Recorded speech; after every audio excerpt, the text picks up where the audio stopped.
سے انسان کی ایولیوشن ہوئی ہے تب سے لے کر آج تک انسان نے 3 تاریخیں دریافت کی ہیں کہ وہ مختلف ممالک پر، مختلف ریاستوں پر، مختلف ممالک پر کس طرح قبضے کر سکتا ہے اور کرتا رہا ہے۔ پہلے ہم مثال لیتے ہیں مختلف امپائرز کی، سلطنتوں کی، کہ وہ تلواروں کی مدد سے، وہ اسلحے کی مدد سے دوسرے ممالک پر قبضہ کرنے کی کوشش کرتے تھے۔ مغل امپائر کی مثال ہمارے سامنے ہے کہ بابر نے کس طرح قبضہ کیا اور آہستہ آہستہ اس کے خاندان نے پورے بر صغیر پر قبضہ جما لیا۔ الیگزینڈر دی گریٹ کی مثال ہمارے سامنے ہے کہ وہ گریس سے چلا، اپنے سولجرز کی مدد سے وہ آہستہ آہستہ افغانستان کے علاقے پر آ کر اپنا قبضہ جما لیا اور یہاں سے لے کر گریس تک اس کی حکومت کا راج تھا۔ یہ اس نے قبضہ قائم کیا اپنے فوجیوں کی مدد سے اور تلوار کی مدد سے۔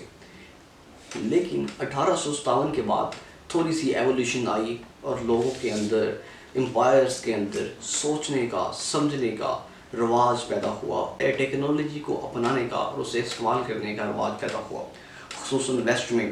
تو ویسٹ نے اس ٹیکنالوجی کو، اس مہارت کو استعمال کرتے ہوئے دوسری سلطنتوں پہ قبضہ کرنے کے لیے اس سے فائدہ اٹھایا۔ وہ یہ تھا کہ پہلے تو لوگ تلواروں سے جنگ لڑتے تھے، لیکن انہوں نے تلواروں کی جگہ بندوقیں لے لی، کیٹریج بندوقیں آ گئیں، اور اس کے ساتھ ساتھ انگلینڈ اور فرانس، ان جیسے ممالک نے، ان جیسی کنٹریز نے تھوڑی سی ایولیوشن لے کے آئے اپنے اندر، اور انہوں نے خود جانے کی بجائے، اپنی فوج بھیجنے کی بجائے، انگلینڈ جیسے ممالک نے اپنے اندر ایولیوشن لے کے آئے۔ باوجود اس کے کہ وہ اپنی فوج بھیجیں، اپنے ہزاروں لوگ مروا دیں، انہوں نے ایولیوشن کی ایک کمپنی بنانی شروع کر دی، ایسٹ انڈیا کمپنی، جس کی مثال ہمارے سامنے ہے، جس پر ہم ڈاکومنٹری بنا چکے ہیں کہ کس طرح ایسٹ انڈیا کمپنی نے سب کانٹیننٹ پر قبضہ کیا۔ ایسٹ انڈیا کمپنی ہی کی مدد سے اس کمپنی کو دوسرا نام دے کر انہوں نے یو ایس اے کے علاقے پر قبضے کیے، امریکہ کے علاقے پر قبضے کیے، اور امریکہ کے ساتھ جتنے علاقے تھے تھوڑے بہت وہاں پر اپنی سلطنت کو وسعت دینے کی کوششیں کرتے رہے۔ اس کے علاوہ کہ وہ کوئی آرمی بنائیں، وہ اس کمپنی کی مدد سے ایک دوسرے ممالک کے اوپر قبضہ کرتے اور پھر تجارت شروع کر دیتے اور اپنی وہاں پر بیسز بنا لیتے۔ بالکل اسی طرح انہوں نے سب کانٹیننٹ میں بھی کیا کہ پہلے انہوں نے کمپنی بنائی، ایسٹ انڈیا کمپنی، جو یہاں پر شو کرواتی رہی کہ ہم تجارت کی غرض سے آئے ہیں اور تجارت کرتی رہی۔ اسی طرح وہ آہستہ آہستہ اپنے قدم مضبوط کرتی رہی اور یہیں پر انہی لوگوں کو استعمال کرتے ہوئے، مقامی لوگوں کو استعمال کرتے ہوئے انہیں بھرتی کیا اور پورے بر صغیر پر اپنی حکومت کا راج قائم کر لیا۔ یہ تھا کہ دوسرا میتھڈ۔ لیکن ورلڈ وار 2 کے بعد، 1947 کے بعد کنٹریز میں پھر تھوڑی سی ایولیوشن آئی، اور انہوں نے اپنی پالیسیز کو چینج کیا کہ وہ ایک کمپنی بنائیں یا اپنے لوگ بھیجیں قبضہ کرنے کے لیے۔ ان ساری چیزوں کو انہوں نے پیچھے رکھا۔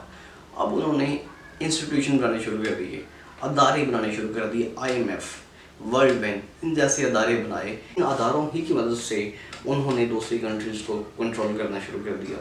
ہم پاکستان کی مثال آپ کے سامنے رکھتے ہیں کہ پاکستان کو کہا جاتا ہے کہ یہ ایک آزاد ریاست ہے، لیکن آزاد ریاست ہوتے ہوئے نہ تو یہ اپنی الیکٹریسٹی کی پرائز سیٹ کر سکتی ہے کہ 1 یونٹ کتنے کا ہوگا، نہ اپنی تیل کی پرائز سیٹ کر سکتی ہے کہ 1 لیٹر تیل کتنے کا سیل ہوگا۔ سیٹ کون کر رہا ہے؟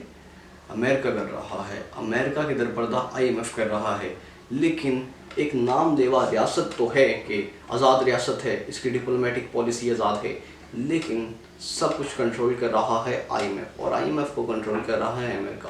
یہ ایک تیسری ایولیوشن پالیسی ہے کہ جو آج تک رہی ہے، آج تک چل رہی ہے، اور دنیا کے جتنے بھی غریب ممالک ہیں، پاکستان، مالی، گریس، سری لنکا، جتنے بھی ممالک ہیں، وہ در حقیقت IMF ہی کنٹرول کر رہا ہے، IMF، ورلڈ بینک، اور در پردہ امریکہ ان اداروں کو کنٹرول کر رہا ہے۔ اور اسی پالیسیز کو استعمال کرتے ہوئے چائنا بھی آج کل میدان میں آ چکا ہے اور اسی پالیسیز کو استعمال کر رہا ہے کہ وہ پہلے قرضہ دیتا ہے۔ سری لنکا کی مثال ہمارے سامنے ہے کہ ہمبن ٹوٹا پورٹ پر انہوں نے پہلے انویسٹمنٹ کی، بعد میں جب سری لنکا پیسے ادا نہیں کر سکا تو وہاں پر انہوں نے 90 سال پر لیز پر لے لیا۔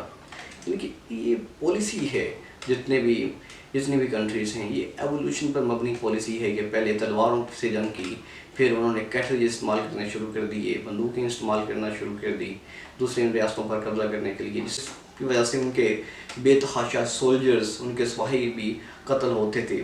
لہٰذا ان ممالک نے اپنی غلطی سے سیکھتے ہوئے کہ اپنے سولجرز بھی قتل نہ ہوں، اپنے سولجرز بھی نہ مریں، اور دوسرے ممالک پر آسانی سے قبضہ کر لیں۔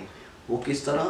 انہیں پہلے پیسے کا لالچ دیا جائے کہ پکڑیں پیسے، اپنی اکنامی بہتر کریں، اور پتہ ہوتا ہے کہ ہم ایسی پالیسی ان سے بنوائیں گے کہ یہ اپنی اکنامی بہتر کر ہی نہیں پائیں گے، اور یہ ساری زندگی یہ ہمیشہ ہمارے سائے کے تلے رہیں گے۔ یہی وجہ ہے کہ ہر حکومت آنے کے بعد پاکستان میں وہ IMF کا رخ کرتی ہے۔ ابھی بھی ایسا ہو رہا ہے۔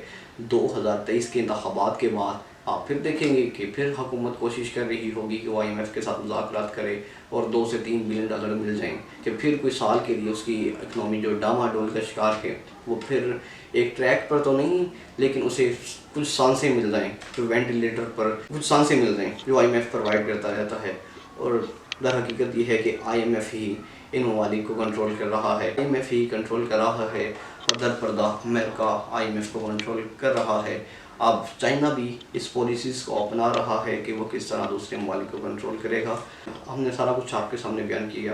امید کرتے ہیں کہ آپ کو یہ ہماری ڈاکومنٹری پسند آئی ہوگی۔ اس طرح ہم مختلف مذاہب پر مبنی ڈاکومنٹریز بنا رہے ہیں، جیسا کہ یہودیت کے اوپر ہم بتائیں گے کہ حضرت ابراہیم کے تعارف کے بارے میں بتائیں گے، حضرت داؤد اور سلمان کے دور حکومت کے بارے میں، یا یونان اور رومن حکومت نے یہودیوں کے ساتھ کیسے رویے اختیار کیے، یہ ہم یہودیت کے اوپر بنائیں گے۔